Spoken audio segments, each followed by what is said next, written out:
한 주간에도 다시 군부 독재가 일어서나 하는 염려가 잠시 지나갔으나 오늘도 이렇게 평안한 예배를 드리고 또 귀한 찬양을 함께 나눌 수 있는 평안을 주신 것 감사합니다. 주여, 주님께서 세우신 이 나라, 주님께서 이 나라 지켜주셔서 우리가 다 부족하고 연약하나 하나님 선한 길을 인도하시고 나라가 평안할 수 있도록 위정자들을 주장하여 주시옵소서. 오늘도 주님 앞에 감사하며 이 예배를 드리는 저희들에게 주님 말씀하시옵소서. 종들이 경청하고 우리의 삶을 돌아보고 주님 앞에서 새로운 2025년을 준비하겠습니다. 하나님의 인도 따라 사는 종들이 되게 하여 주옵소서. 예수 그리스도의 이름으로 감사하며 기도드렸습니다. 아멘. 예, 격려하겠습니다. 하나님 오늘도 살아서 우리 가운데 역사하십니다.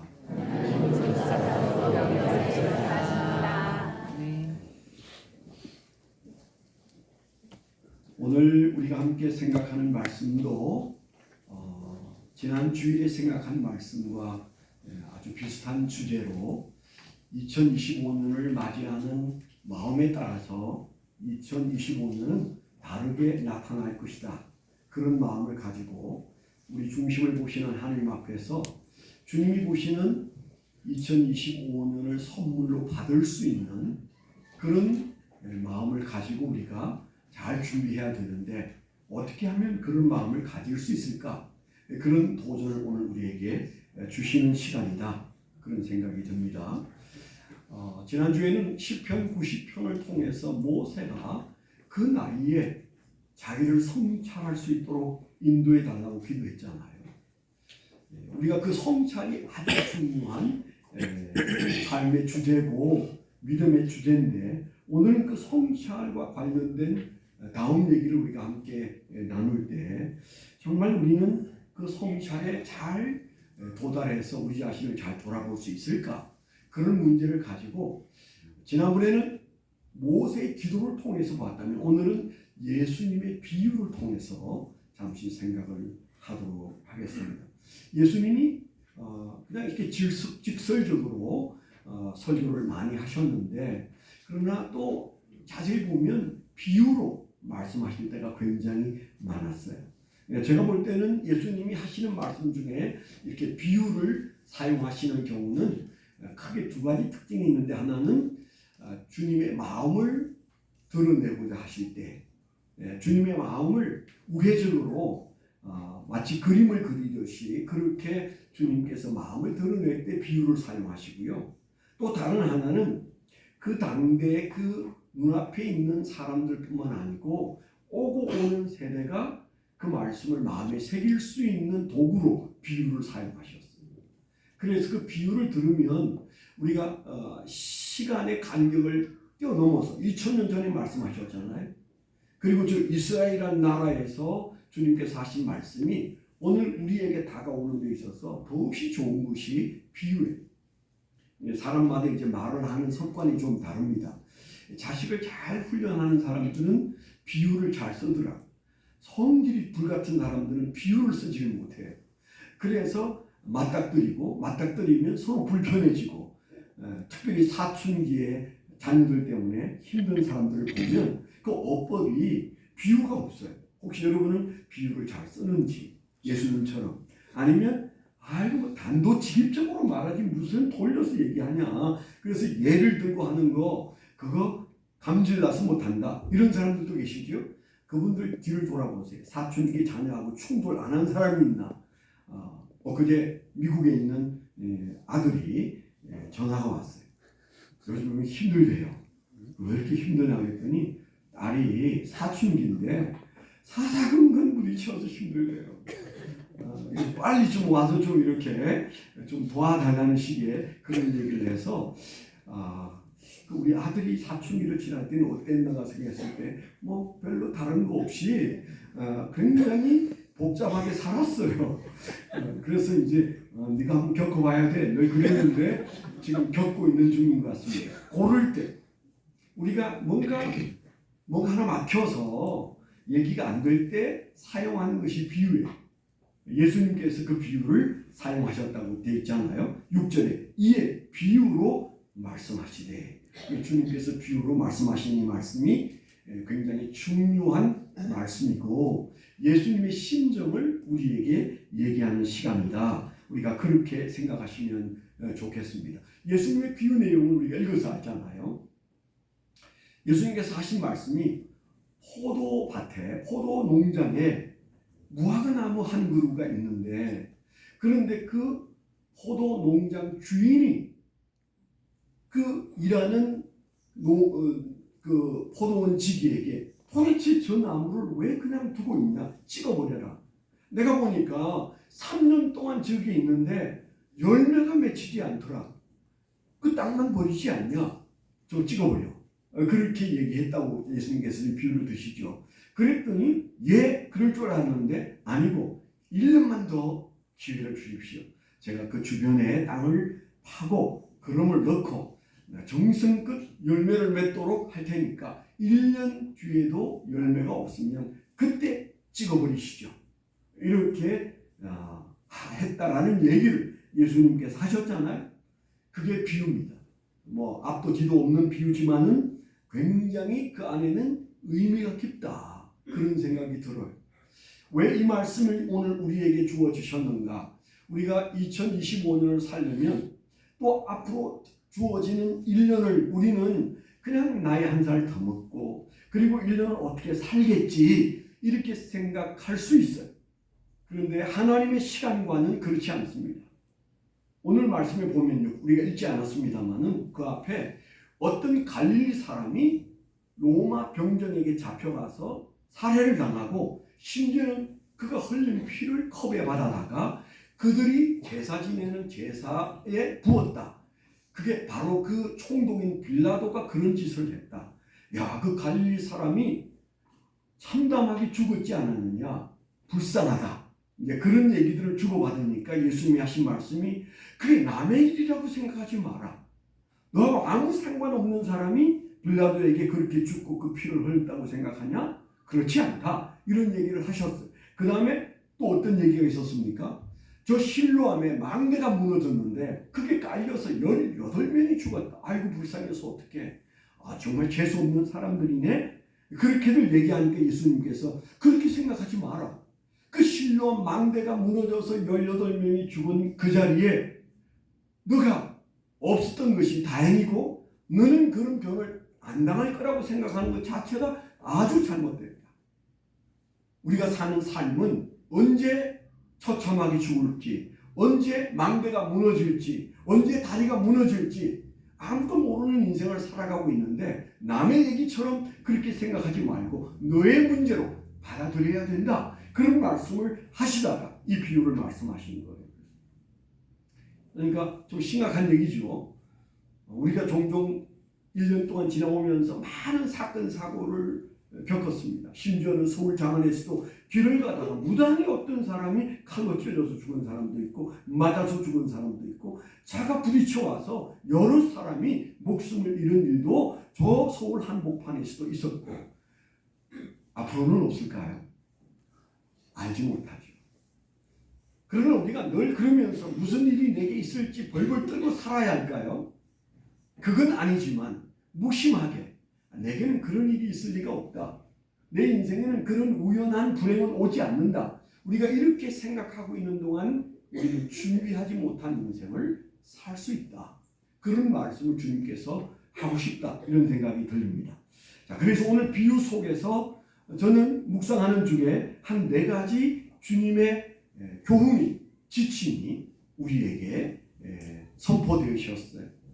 그 4가지를 잠시 생각하면서 이 짧은 약 20여일 남아있는 2024년에 하나님 앞에서 하나님의 시간을 잘 준비하면 2025년은 하나님의 선물로 온 인생을 살 수 있겠구나. 그 1년이 잘 파는, 그래서 잘 다듬어 준 바로 그 포도원의 무화과 나무가 될 수 있겠구나. 우리가 이런 소망을 가지고 이 말씀을 보셔야 합니다. 4가지 짧게 말씀을 드릴게요. 첫째는 일촉즉발이라는 단어를 좀 기억하시면 좋겠어요. 일촉즉발이다.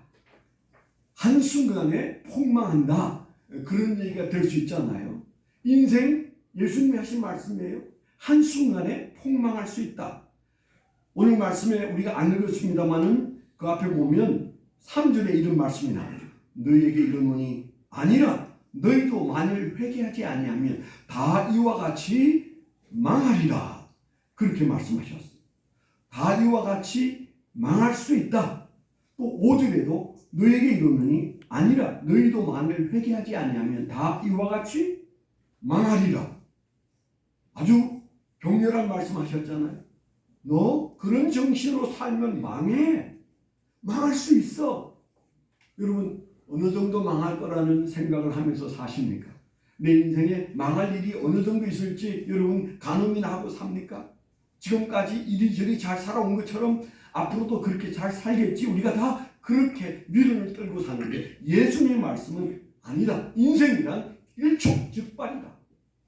내 앞에 무슨 일이 있는지 어떤 위기가 찾아올지 아무도 모른다. 주님께서 이런 의미로 그 앞에 망할 수 있다는 얘기를 무려 2번이나 말씀하시고 그것도 모자라서 내가 예를 하나 들어볼게. 그러면서 이 말씀을 하셨잖아요.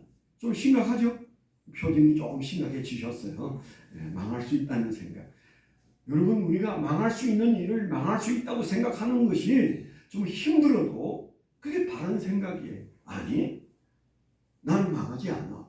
도대체 어떤 근거에 의해서 그런 여러분 큰 배포를 가지고 사십니까? 주님도 아니야 망할 수도 있어. 그렇게 말씀하셨으면 정말 그럴 수 있는 세상을 내가 살아왔구나.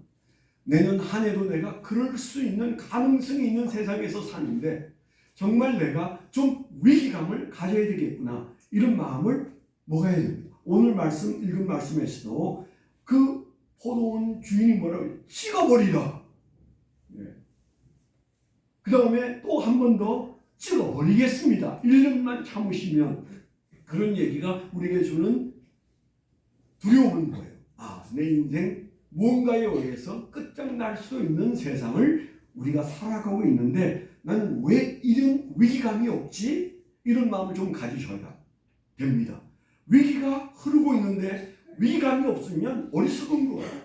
아니 전혀 위기롭지 않은데 걱정거리가 하나도 없는데 자식 잘 자라고 남편 돈 잘 벌어오고 그리고 나라도 평안하고 그런데도 여러분들이 밤잠을 못 잔다면 그건 뭔가 태평한 것이고 문제가 있는 거죠. 그런데 위기가 지나가고 있는 세상에서 야, 이 세상이 걱정스럽다. 우리가 뭘 해야 되나. 그런 위기감을 느끼는 사람은 지혜로운 사람입니다. 지난 12월 3일 날인가요? 자려고 막 하는데 갑자기 비상경보령이 선포된 방송을 보고는 잠이 확 달아났어요. 왜 그랬을까요? 저는 그 비상경보령이 울려 퍼졌던 1980년에 데모하고 있었거든요. 그때 상황을 너무 잘 알아요. 얼마나 엄중하고 이게 뭐 도대체 이런 세상이 벌어지지? 그런 경험이 있었기 때문에 제가 살아서 기억하는 것 중에 비상경보령이 10번도 더 일어났었어요. 10번 정도. 그런데 마지막 본 게 1980년이었거든요. 잠을 잘 수 있을까요? 이야, 이 나라 이거 큰일 났다. 그래서 잠을 꼬박 못 자고 새벽기도를 나와서 제가 새벽기도에 행설수설 안 했는지는 모르겠는데 그때 제가 걱정한 이유는 야, 이게 여기서 끝나지 않을 수도 있는데 그런데 여튼 지금은 우리가 평안하게 이렇게 예배를 드리는 걸 보면 하나님이 보호하셨구나 그런 생각이 듭니다. 우리가 나라가 위기감이 있는 나라에 우리가 살고 있잖아요. 다른 나라에 사는 분들은 다 한국 사람들을 이상한 사람으로 취급합니다. 저 계속 쏘아올리는 미사일이 한 방만 서울에 떨어지면 우리 모든 경제활동은 끝나고 학교생활 끝나고 우리가 이렇게 즐기는 K-팝부터 시작해가지고 잘 먹고 잘 사는 모든 것이 일순간에 정지될 수 있습니다. 그렇잖아요. 그걸 아는 다른 나라 사람들은 한국 사람들은 어째 저런 환경 속에서 K-팝이 나오고 아파트가 나오고 어떻게 되는 거야. 그래서 우리를 이상하게 보고 있습니다. 그분들이 보는 만큼 우리가 비상한 마음으로 살 필요는 없겠지만, 그러나 우리는 위기가 있는 나라에서 살고 있는 것은 사실이다. 그런 마음을 좀 가져야 좀 우리가 정신 차리고 좀 저축도 하고, 그리고 우리가 자식도 우리가 교육을 잘 시키고 그럴 수 있는 거죠. 주님께서 이 말씀하신 찍어버리라고 하는 예화를 드신 가장 큰 이유, 그 앞에 망할 수 있다고 말씀하신 이유는 첫째 뭐예요? 너희가 일촉즉발 앞에 살고 있다. 위기 앞에 살고 있다. 왜 위기를 느끼지 못하느냐? 너희가 위기감을 가지고 살아야 하는 세상 속에 있다. 주님께서 그렇게 말씀하셨어요. 예수님께서 공생애를 시작하실 때 제일 먼저 하신 말씀이 회개하라. 천국이 가까워왔느니라. 아멘? 그저 밥 먹고 시집 가고 장가가고 그렇게 사는 것으로는 충분하지 않다. 시작과 끝이 있는 하나님의 계획 속에 천국이 가까이 오고 있는데 왜 회개하지 않느냐? 그리고 주님께서 뭐라고 말씀하셨어요? 마태복음 11장 16절로 17절에 보면 이 세상이 지금 돌아가는 모습을 보니까 마치 피리를 불어도 반응하지 않고 춤을 추어도 반응하지 않는 그런 세상이다 그랬어요. 피리는 뭐예요? 피리는 장례 치르는 집에서 부는 것을 피리다 그래. 춤은 언제 추어요? 결혼식장에서 춤 추어. 결혼식장에서 축하할 일이 있어서 춤을 추는데도 남의 일이고, 그리고 초상이 나서 슬퍼하는데도 그 또한 남의 일인, 그래서 내 세계에 갇혀서 사는 사람들, 그런 세상은 말세다. 그런 마음으로 이 세상을 살면 안 되는데 많은 사람들이 남에 대하여 너무나 거리가 있는 생각을 가지고 살아가고 있다. 그렇게 말씀하셨어요. 위기감이 있어야 됩니다. 하나님이 위기라고 말하면 우리 앞에 위기가 있는 것입니다. 그 위기감이 지나치게 넘쳐도 병이지만 그 위기감 없이 사는 것도 신앙인이 아니다. 그래서 우리가 무엇보다도 상황인식이 바로 되어야 되는데 일촉즉발을 지금 얘기하고 계시다. 이 말씀을 명령하게 되기를 축원합니다. 두 번째 우리가 기억할 단어가 있어요. 두 번째는 너 자신을 알라. 그런 말씀이 오늘 부유 속에 있어요. 심각하다 이런 말씀 다음에 도대체 너는 너 자신을 알고 있냐? 그런 말씀을 하고 있어요. 여러분 어떻습니까? 자기 자신을 잘 알고 계십니까? 여러분의 뒷모습을 생각해 보신 적이 있으세요? 우리는 거울 앞에서 내 외모는 자주 비추어 봅니다. 저도 아침에 비추어 보고 왔어요. 괜찮습니까? 근데 우리가 사실은 비추어 보는 것이 겉모습만 비추어 본다면 우리가 제대로 내 자신을 아는 거 아니에요. 여러분 부부 사이가 어려운 게 왜 어려워요? 남편은 보는데 아내는 자기 자신을 못 보고, 아내는 보는데 남편이 제대로 자기를 못 보니까 사이가 점점 벌어지는 거예요. 커먼 센스가 있어야 돼요. 같이 볼 수 있어야 됩니다. 사회성이 떨어진다. 왜 그렇습니까? 남은 보는데 자기는 못 봐요. 그러면 직장 생활이 제대로 돌아가고 학교 생활이 제대로 돌아가겠습니까? 자의식이, 자성찰이 잘 안 돼 있는데 오늘 말씀이 무슨 얘기를 하는가 하면 예수님의 비유가 좀 이상합니다. 자, 어느 큰 포도밭이 있는데 그 포도밭의 주인이 나타나서 포도원 지기에게 한 얘기죠. 자, 여기 보면 포도원 주인은 누구고 포도밭의 포도밭 지기는 누구고 거기에 포도밭에 심겨져 있는 무화과 나무는 누구냐? 이제 이런 질문을 던져야 이 비유가 이해가 될 겁니다. 물론 뭐 조금씩 다르게 해석할 수 있어요. 가장 정통한 해석은 포도원의 주인은 하나님이시고 그 포도밭에서 지금 무화과 나무 한 그루 때문에 실갱이를 하고 있는 포도원 지기는 예수 그리스도시고, 그리고 거기에 심겨져 있는 나무 하나, 그 무화과 나무는 나다. 보통 이제 우리가 그렇게 해석하는 것이 정통 해석이에요. 근데 여러분 생각해 보세요. 포도밭에 포도나무가 있어야지 거기에 왜 뜬금없는 무화과 나무가 하나 있습니까? 왜 그렇다고 생각하세요? 이 뜬금없는 사람이 누구라고 말합니까? 예수님은 그 뜬금없는 사람이 바로 너야. 왜 포도나무가 짜들어 있는 밭에 무화과 나무가 거기 있느냐? 그 얘기를 우리에게 시사하는 거예요. 무슨 얘기인가 하면 여러분 포도밭은 우리나라에도 그렇습니다만 정성을 다해서 포도나무가 봄부터 가을까지 그 포도밭에 농부들이 애를 써서 잘 가꿉니다. 지지도 하고 그름도 주고 그리고 전지도 하고. 무화과나무는 뭘까요? 무화과나무는 심은 나무가 아니에요. 그냥 가만 두면 길거리에 있어요. 이스라엘 가보세요. 무화과나무 농장이 있나? 요즘 있는지 모르겠어요. 제가 볼 때는 없었어요. 무화과나무는 농장에서 기르는 나무가 아니고 그냥 여기저기 흩어져서 그냥 집 앞에도 집 뒤에도 그냥 자생해서 자라고 뭐 거름 주지 않아도 잘 자라고. 그래서 때가 되면 무화과 나무에 열매가 맺혀서 떡 벌어지면 아주 달디단 그 무화과를 따먹는 거죠. 그러면 무슨 얘기입니까? 마치 길거리 아니면 산 언덕에 있는 자연이 세워진 감나무에 감이 매달려 있는 것처럼 주인 없는 나무에, 가꾸지 않는 나무에, 왠지 모르지만 제 짐작에는 그 포도밭에 어느 날 씨가 떨어져서 자랐는데 그게 보니까 무화과 나무예요. 그런데 뽑아버려야 되는데 안 뽑았어요. 처분이 여기고 그냥 그 포도나무를 잘 지켜보는 어느 날 무성하게 자랐어요. 근데 그 포도밭 주인이 딱 눈여겨보니까 저 나무가 들어선 지 3년이 됐는데 열매가 없어. 가뜩이나 마음에 안 드는 저 나무, 3년 동안 열매도 안 맺는 그 나무 찍어버리는 것이 상식입니다. 하나님이 정말 쓸모없는 우리를 보실 때 너는 원칙으로 말하면 없어져야 할 존재다. 그냥 그만 살고 끝내야 할 존재다. 그렇게 볼 수 있는 그런 존재가 무화과나무예요.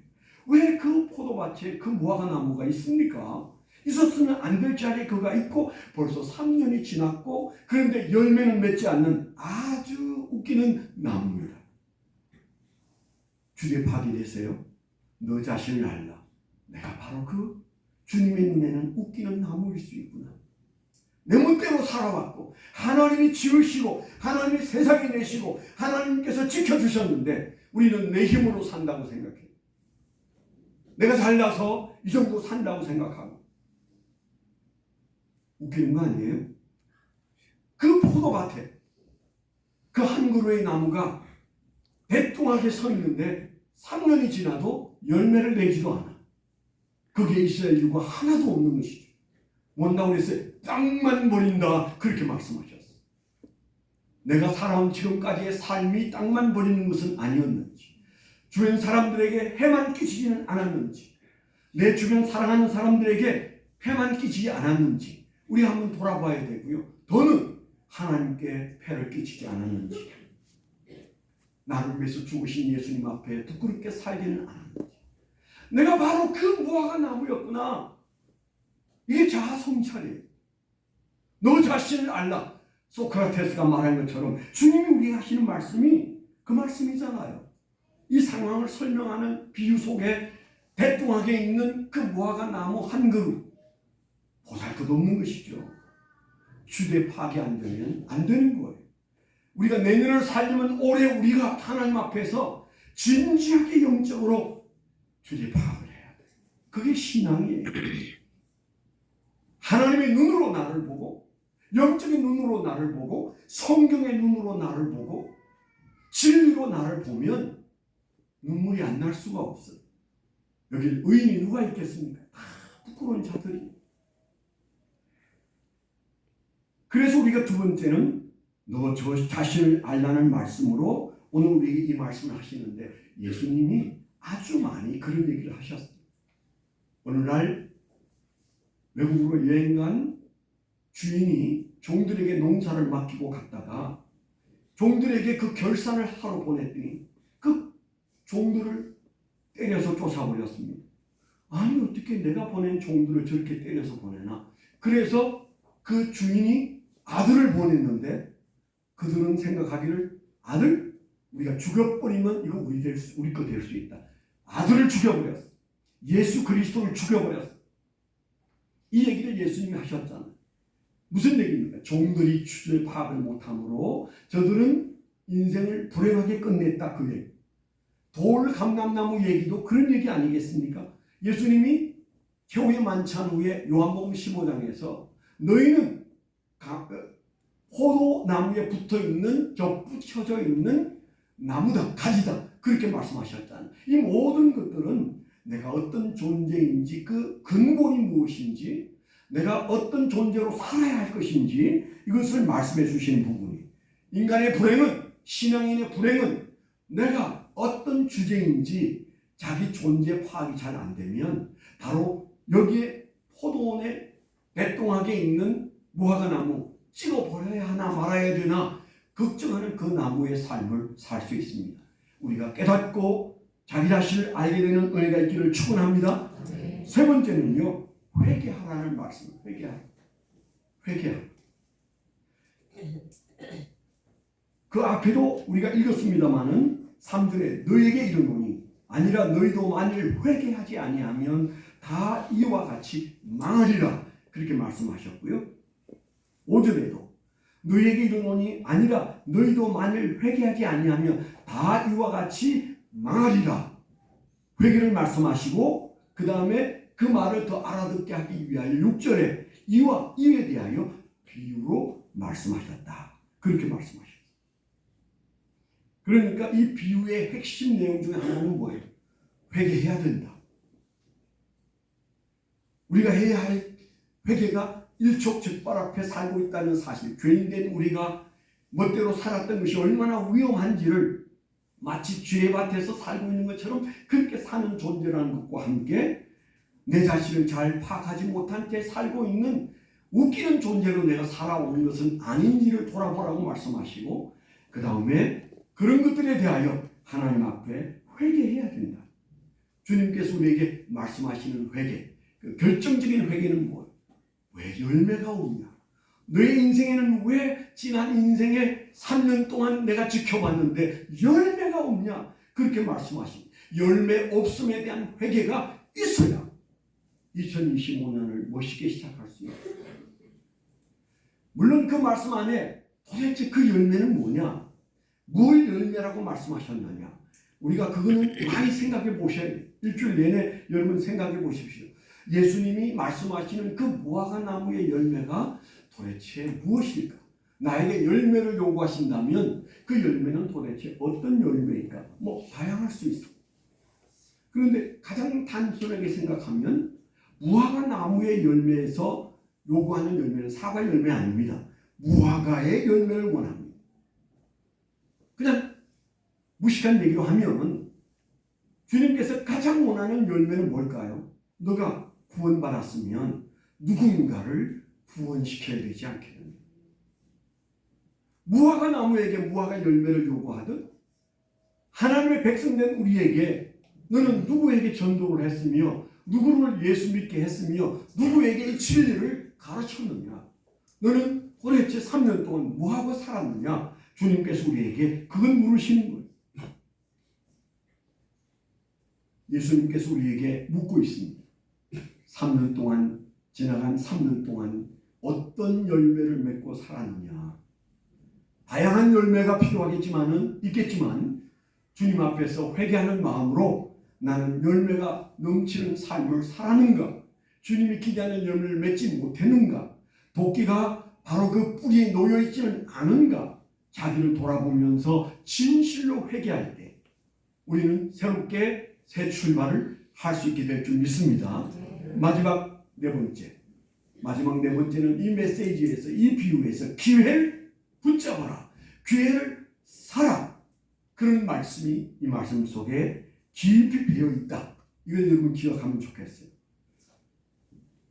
그 포도원 주인이 찍어버려야 된다. 그 보기 싫다. 그만 정리해라.